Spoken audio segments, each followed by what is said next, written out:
The golden stories में आपका स्वागत है। आइए सुनते हैं डॉक्टर पद्मा शर्मा जी की लिखी कहानी मजमा। मौत हुई थी इस गांव में, एक बच्चे की मौत। उस बच्चे को उसका पिता गोपाल और गांव वाले दफना आए थे। सब अपने अपने काम में लग गए थे। पर दूसरे दिन गांव में हलचल मच गई जब किसी ने आकर ये सूचना दी कि रामू का शव निकाला जाएगा और उसका पोस्टमार्टम होगा। गोपाल अपने दुख में डूबा है। ऊपर से इस सूचना ने हृदय को और झकझोर दिया। उसे तो समझ ही में नहीं आ रहा था कि ये सब क्यों हो रहा है। बच्चों का मरना तो यहाँ आम बात है, फिर इस बार कौन सी आफत हो गई? ये मजमा किस लिए? बच्चे की माँ रामरती भी सिकुड़ी हुई सी बैठी है। दुख में उसका चेहरा डूबा था। दर्द की चादर समेटे उसकी पनीली आंखें सबको बारी बारी से देख रही थी। रामू के मरने का दुख उसके मातृत्व को भिगो रहा था, पर सबके आने से वे अपने गम को भूल गई। उसके सिर से पल्ला भी कब का हट गया, उसे होश ही नहीं रहा। बगल में बैठी महिला ने उसके सिर पर पल्लू सहेजा। उसकी आंखों से आंसू बहकर चेहरे पर सूख गए थे।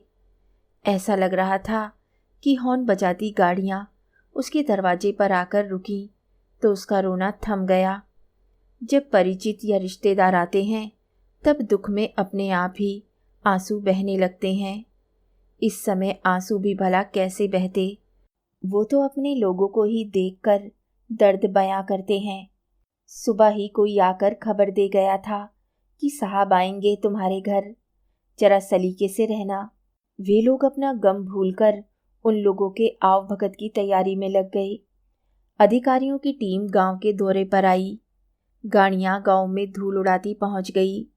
गांव में पहले धूल के उड़ते गुबार आसमान में दिखाई देते थे तो गांव वासियों को एहसास हो जाता था कि गोधुली बेला आ गई है। चैपाए घर की ओर लौट रहे हैं और उनके खुर से धूल के कण आसमान में उड़कर गुबार पैदा कर रहे हैं। पर अब जिले की गाड़ियां धूल उड़ा रही हैं। गांव वालों की धूल तो पहले ही उड़ चुकी है। उनके गांव का बच्चा खत्म हुआ है। सब वेदना में हैं। गाड़ियां उस गांव में रुकी। नेता जो 5 सालों में गांव का दौरा करने आते थे और वायदे करके भूलना जिनकी फितरत में है, आंखों पर चश्मा चढ़ाए, खादी के कुर्ता पजामा जैकेट पहने अपने लाव लश्कर के साथ बड़ी बड़ी गाड़ियों से उतर रहे हैं। पर उन्हें ये चिंता है कि कहीं पैर कीचड़ में न सन जाए और सफ़ेदी में दाग न लग जाए।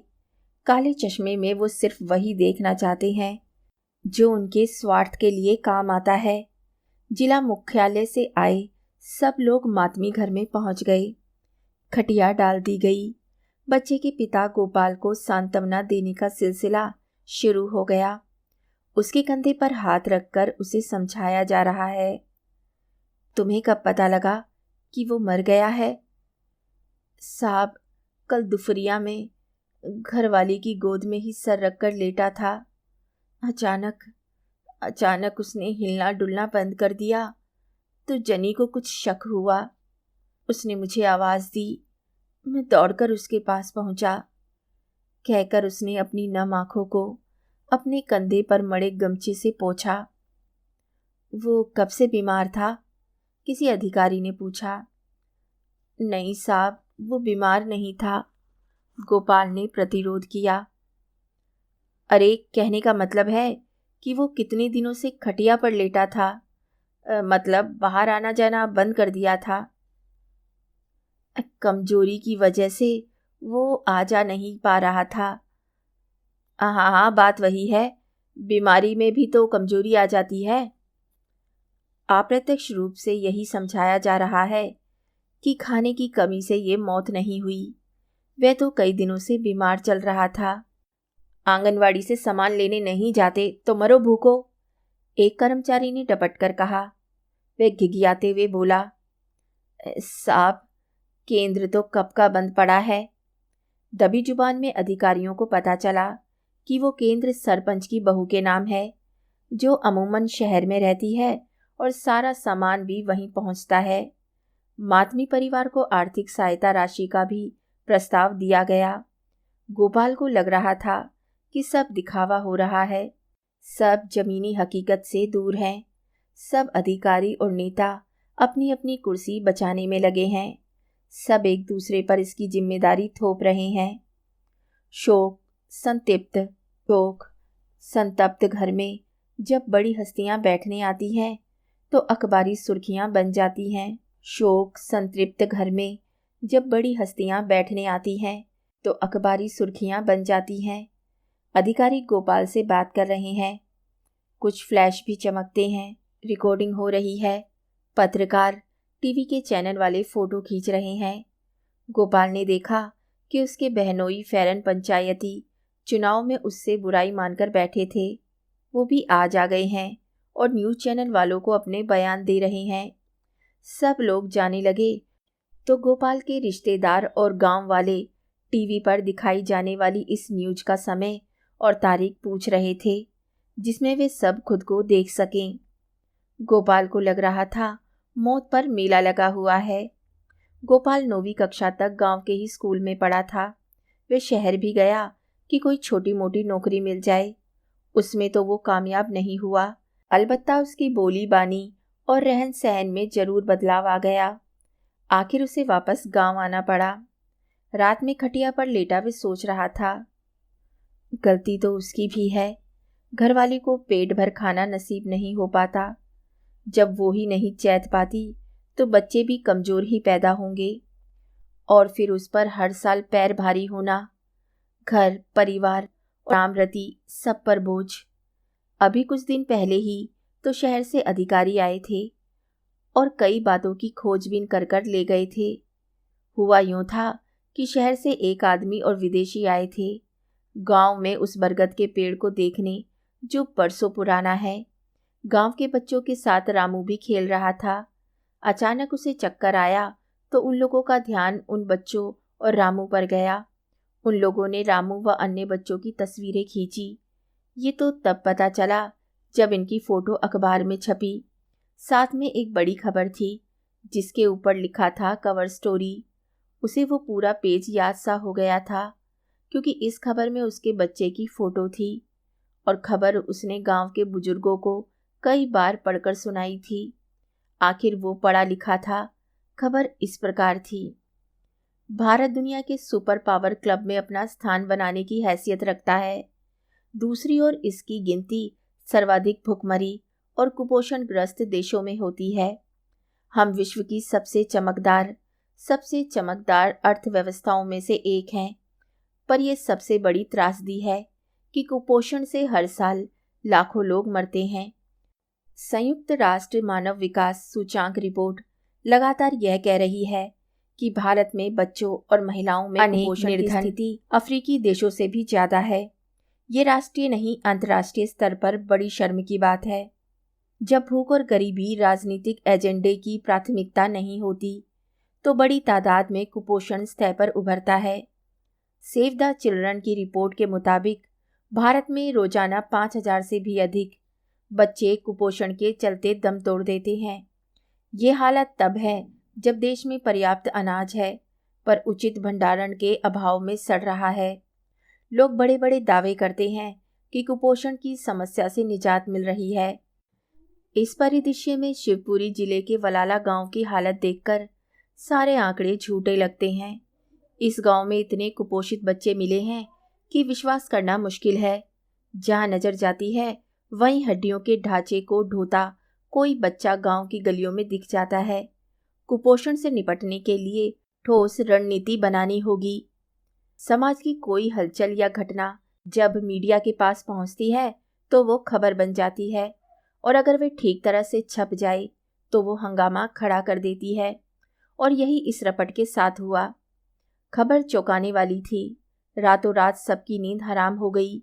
राजधानी में बैठे राजनीतिक आला हुक्काम सबकी निर्देश मिले कि अब जिला स्तर के अधिकारी तुरंत बलाला गांव पहुंचे। इतनी रातें आला अधिकारियों ने सोते गुजारी थी। अब उनके जगने की बारी थी। स्वास्थ्य महकमे और प्रशासन विभाग की गाड़ियां गांव में तफसील करने और जानकारी लेने के लिए चल पड़ी। आगे की सीट पर आला अधिकारी और पीछे उनके मातहम कर्मचारी।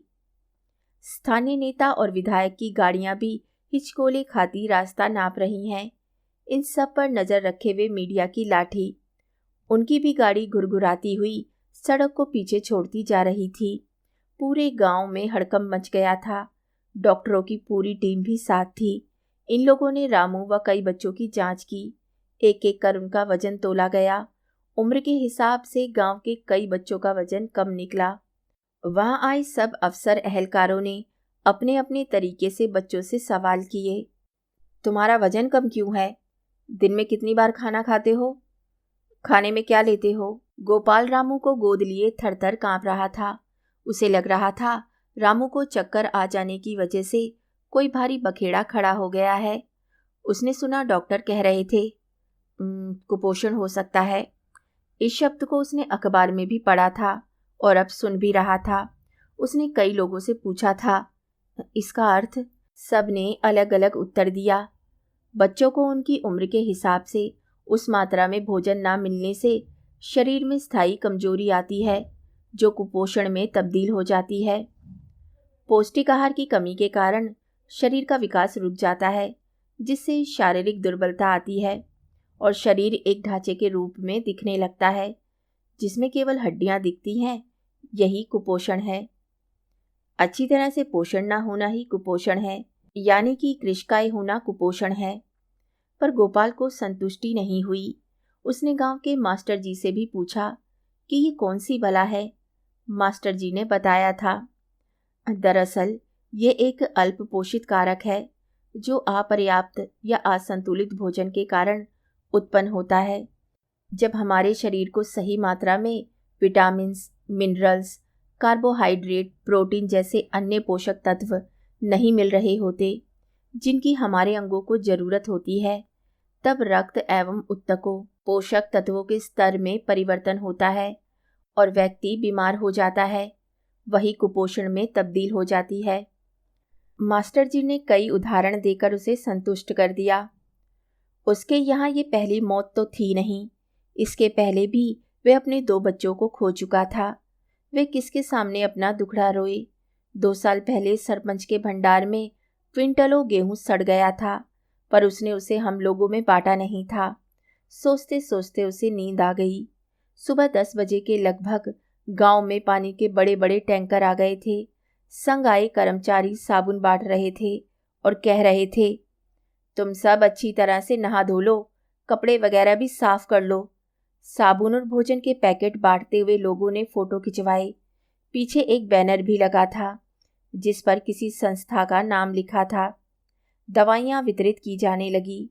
कमजोर बच्चों को एनआरसी में भर्ती कराया गया। प्राथमिक स्वास्थ्य खोलने के लिए चबूतरे लगवाए गए। मेले जैसा माहौल था।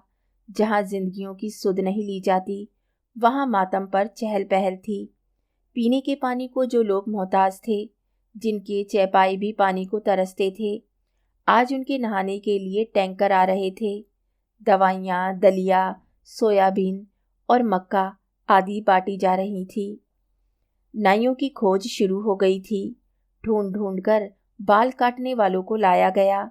जिन्होंने यह काम छोड़ दिया था, उन्हें भी इस काम में लगा दिया गया। कई लोगों के बाल और नाखून भी काटे गए और चोरी छिपे कंडोम भी बटे। गोपाल और गांव वाले आश्चर्य में थे। ये मेहरबानी गांव वालों पर क्यों हो रही है? वह ये सब मास्टर जी से जानने स्कूल की ओर चल दिया। वहां का दृश्य देखकर तो वे और भी हतप्रभ रह गया। गांव के स्कूल में बने खेल मैदान में 50 फीट के गोल घेरे में 3 फीट गहरा गड्ढा खोद दिया गया है। वह बदहवास सा मास्टर जी के पास जा पहुंचा और पूछा, मास्टर जी यह सब क्या हो रहा है? हेलीपैड बन रहा है। क्यों? राजधानी से बड़े अधिकारी गांव का दौरा करने आ रहे हैं। तो वो तो बस या ट्रेन से आएंगे, स्कूल से क्या लेना देना? उन्हें वापस भी जाना है, उनके पास समय कम है, इसलिए हेलीकॉप्टर से आ रहे हैं। हेलीकॉप्टर उतरने के लिए हेलीपैड की आवश्यकता है, सो इस काम के लिए सबसे अच्छी जगह इन लोगों को स्कूल के खेल का मैदान लगा। गोपाल निरीसा मैदान की ओर देखने लगा। सबसे नीचे लाल मुरम डाली गई, जिसे वजनदार दुर्मुट से कूटा गया।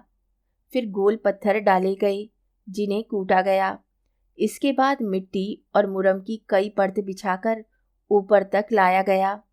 जमीन पर रोलर चलवाया जा रहा था और उस जमीन को मजबूत करने के प्रयास हो रहे थे ताकि वो अधिकारियों का बोझ सहने के लिए तैयार हो जाए। बीच में 30 फीट के घेरे में सीमेंट की मोटी परत का मसाला फैलाया गया और चिकना पलस्तर किया गया। बाहर के 60 फीट के घेरे में गोबर की मोटी लिपाई की गई जिससे कि धूल ना उड़े और इस तरह से 90 फीट के घेरे में हेलीपैड बनकर तैयार हो गया। बारात आनी हो या मंत्रियों का लाव लश्कर, तैयारियां पहले से कर ली जाती हैं।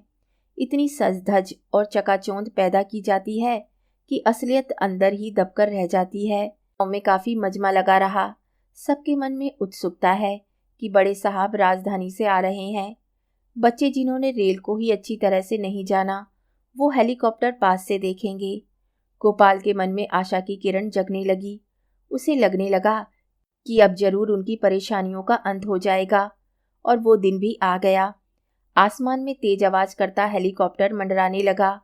लोगों की निगाहें आसमान पर थी। गांव का चक्कर लगाता हेलीकॉप्टर धूल उड़ाता हुआ हेलीपैड पर उतरा। हेलीकॉप्टर में से अधेड़ उम्र का प्रदेश का सबसे बड़ा अफसर नीचे उतरा और आंख पर हथेली लगाकर चारों ओर देखता हुआ उस तरफ बढ़ा जहां जिले के कलेक्टर व अन्य अधिकारी खड़े थे। एसपी कलेक्टर ने गुलदस्ते से अफसर का स्वागत किया और उन्हें रेस्ट हाउस की तरफ ले जाने लगे। पानी के 2 घूंट गले में डालकर आला हुक्काम ने गांव का दौरा करने की इच्छा व्यक्त की। अफसरों ने पटवारी को इशारा किया तो लपक के वे रास्ता दिखाने लगा। अफसरों की भीड़ गांव के रास्तों पर चलती रही। बीच में 1-2 जगह रुककर आला हुक्काम ने सामने खड़े गांव वाले से उसकी माली हालत के बारे में जानकारी ली। महिलाएं अपने कमजोर बच्चों को गोद में लिए खड़ी थीं। मातमी घर में भी वो मिलने गए। गांव का निरीक्षण किया। आला हुक्काम ने निर्देश दिए कि बलाला सहित आसपास के गांवों में सामुदायिक पोषण पुनर्वास केंद्र एनआरसी खोले जाएंगे जिनमें तय समय के हिसाब से पोषक आहार बच्चों को दिया जाएगा। साफ सफाई से ना रहने के कारण कुपोषण फैलता है, इसलिए इनकी साफ सफाई पर ध्यान दिया जाएगा। शौचालय भी बनेंगे। इन्हें हाथ धोने के तरीके भी सिखाने होंगे। स्कूल में भी साफ सफाई का ध्यान रखा जाएगा। एक संस्था इन लोगों को फ्री में साबुन देगी। हर तरफ झांकी सी सजी थी। गोपाल उधेड़बुन में था। उसे एक बात समझ में नहीं आ रही थी कि साबुन से ही कुपोषण का सफाया होगा और हाथ धोने के बाद वो खाएंगे क्या, और जब खाएंगे ही नहीं तो शौचालय का क्या महत्व। आंगनबाड़ी में ही भोजन नहीं मिल रहा तो सामुदायिक केंद्र में देखभाल कैसे होगी। इन जगहों पर काम करने वाले ईमानदारी से काम नहीं करते। कहीं भूख है तो कहीं खाने की बर्बादी है। राजधानी का अफसर हेलीकॉप्टर में जा बैठा। हेलीकॉप्टर उड़ते ही कुपोषण को समाप्त करने के लिए अधिकारियों कर्मचारियों के माथे पर आई चिंता की लकीरें और पसीने की बूंदें भी साथ में उड़ गई। अधिकारी आए और चले भी गए। जितने दिन उनकी तैयारी में लगे उतने घंटे भी न रुक पाए। जब तक बड़े साहब रुके सारे अधिकारी हाथ बांधे सांस साधे खड़े रहे। गोपाल अपने घर की तरफ चल दिया। उसने आला अधिकारियों से जो उम्मीद लगा रखी थी वो धराशायी हो गई। चिंता की लकीरें और पसीने की बूंदें अब उसके माथे पर झलक रही थी। उसे लगने लगा था कि कोई भी अधिकारी आ जाए, इसका कोई अंत नहीं। कहानी सुनने के लिए धन्यवाद।